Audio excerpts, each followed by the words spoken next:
Collision at sea, and thousands of tons of crude oil pour into the English Channel.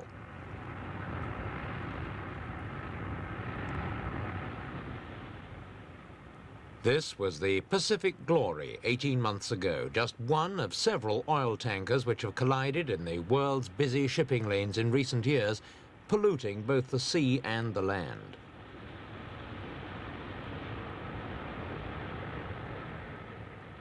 The seriousness of the problem was underlined last year by a team of Canadian oceanographers who found during a plankton survey of the North Atlantic that a fifth of all their samples were oil globules.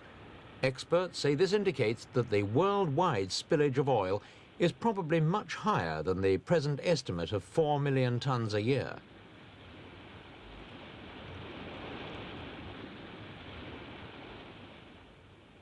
Nobody knows for sure just how much destruction of marine life is now going on. That's a matter for the scientists.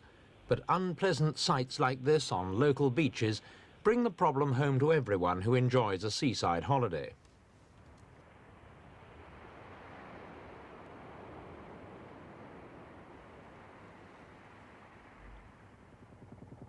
During the past 5 years, the transport of oil by sea has increased by 10% a year, and even without major tanker disasters like the Pacific Glory and the Torrey Canyon before it, the effects are being felt on everybody's beaches.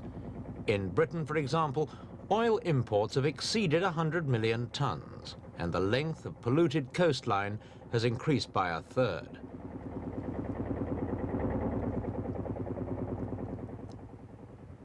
Not all holiday resorts have had the misfortune to be hit by major oil slicks, but very few of them have escaped the effects of oil spillage completely. The result has been soaring cleaning bills, and local authorities are now pressuring their central governments to find a permanent solution, and they're being vigorously supported by nature conservancy groups.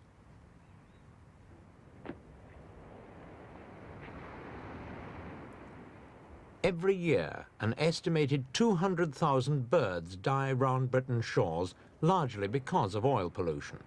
Last year, the worst hit area was the Shetland Islands, an important breeding ground for almost every species of European seabird. Here, 10,000 nesting seabirds died from poisoned food and contaminated plumage.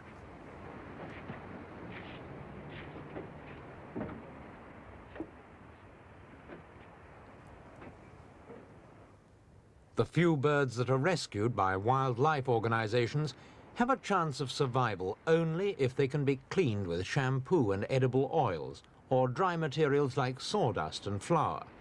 In fact, lightly oiled birds recover very quickly once they're helped in this way, but there's little that can be done at present to save badly oiled birds. The advent of supertankers capable of carrying over 100,000 tons, combined with the increase in sea traffic in congested areas like the English Channel, has meant that accidents are more likely and their consequences more serious. What is urgently needed is a means of treating oil slicks quickly before they spread to the land. One of the most practical ways devised so far is skimming, a method using a floating boom and a specially equipped tug.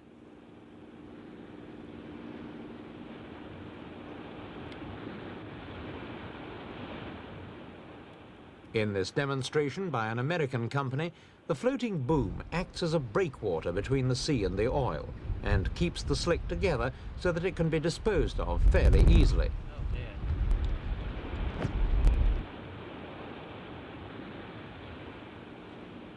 The skimming tug is able to suck the oil off the surface of the water. In doing so, it also takes in a little water with the oil, but separation is easy and the oil can be reused.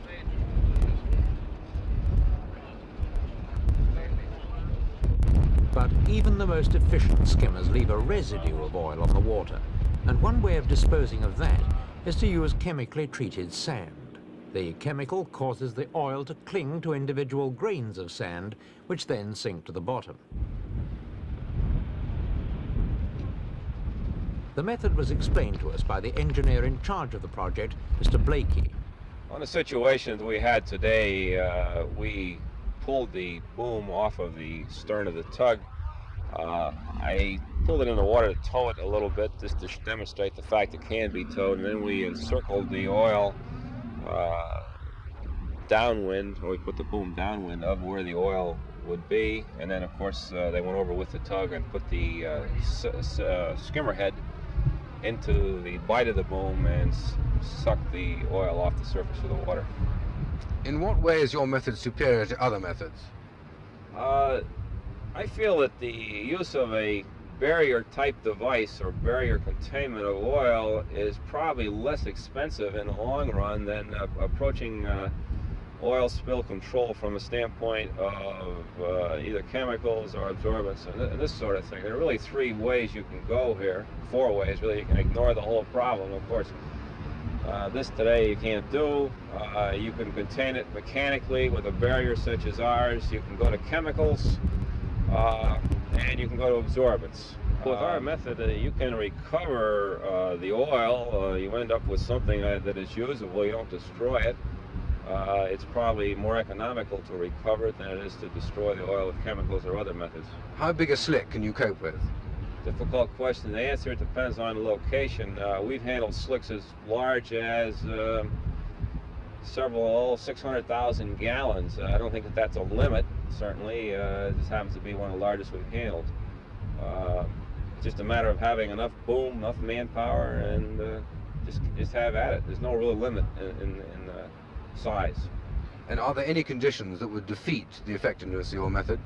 If you're operating, trying to contain oil on at sea where you have a breaking wave condition, or on a beach where they have breakers, it won't work. You've got to have a situation similar to this where you have an inlet that is reasonably sheltered. Now, I mean, this out here has quite a bit of current and everything, but you can cope with this. But where you have a breaking wave situation, you're in trouble. So it couldn't have coped with the Torrey Canyon, for instance? Not around a vessel itself, no, because that was aground on rocks with breaking waves quite far at sea. Where it would be effective in a situation like that would be protection of the beaches, inlets, harbors, and this sort of thing. In fact, we did have some boom over here. How much does it cost? Vary in price depending on size. Average price is probably between 2 to 3 pounds per foot. And what would an installation for an average local authority cost? An average installation, depending again on location, would probably be 2,000 feet of boom. You can just extend that, I see 6,000 pounds, something like that. Of course, with the boom, you'd want other equipment, skimming equipment, this sort of thing. But each installation is an individual case. You can't give a blanket cost and say it's right for all things, because it just isn't. A major drawback with the mechanical techniques so far developed is that they don't work in the open sea. Booms can't contain oil slicks in heavy waves, and skimmers can't operate without booms. But in Holland, an experiment has just been carried out on a new method of mopping up oil, which holds out possibilities for use at sea.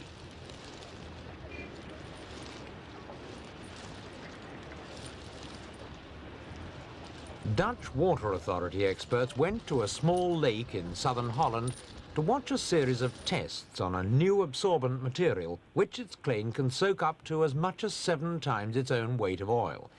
It's a special plastic foam which has the remarkable property of being able to absorb oil but not water. To demonstrate, we dropped 2 of the blocks into a glass of oil and water.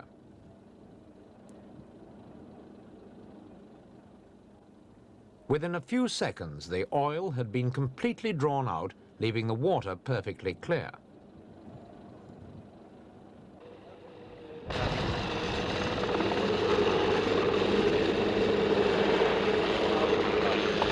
To test the method on a larger scale, a helicopter took off with sacks of the material, whilst gallons of both crude oil and diesel fuel were poured into the lake.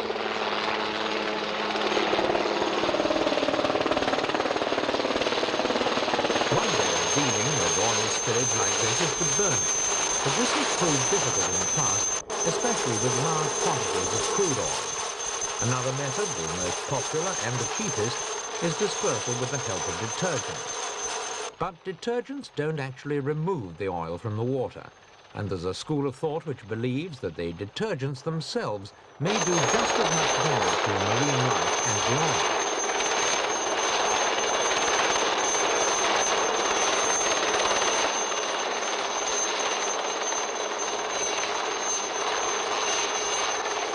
Although these blocks have the advantage over detergents in that they remove the oil from the water completely, they unfortunately cost 10 times as much, £170 to remove a ton of oil, as opposed to £12 to disperse it. A few years ago, such costs would have been considered unrealistic. But today, the volume of oil pollution is so great that priorities have changed.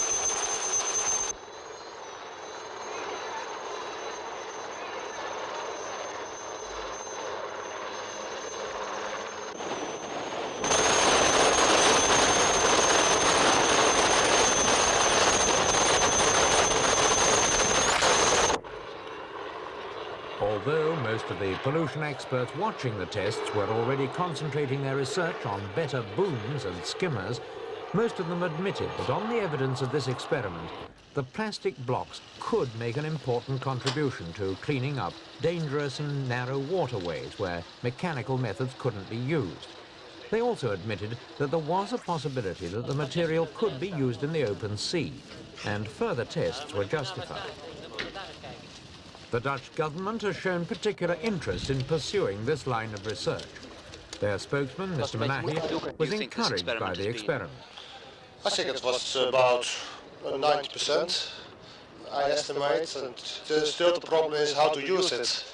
I see something in absorbing booms to put it in a nylon net, put the blocks inside and use it as a kind of boom. But do you think that you will be using this material yourself, probably, in the future? Maybe in the future. Also, I've seen something for beach pollution, you know, between oil spill and the beach. If you drop those blocks between into water, then it will collect oil. You think it will stop the oil getting onto the beaches? To get the oil onto beaches.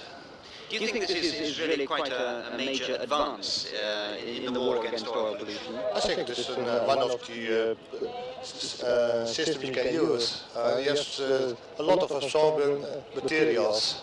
But this, I think it was working quite all right, what we have seen this morning. Just what type of oil spills do you think you'll use it for? I think the main spills we have is crude oil. Only we have last year, about 1.5 years ago, we had a spill in the Beachbos, and it was bunker C. I think we can't use this system for bunker C. It's too heavy. It will float on top of the oil. What system do you think then is really going to solve the problem of oil pollution? Skimming. And this could be used to assist in in skimming. For this, you know, skimming is possible in inland waters, in smooth inland waters. It's still the problem for sea. And we try to develop a system now for sea. And we hope to do some trials this year.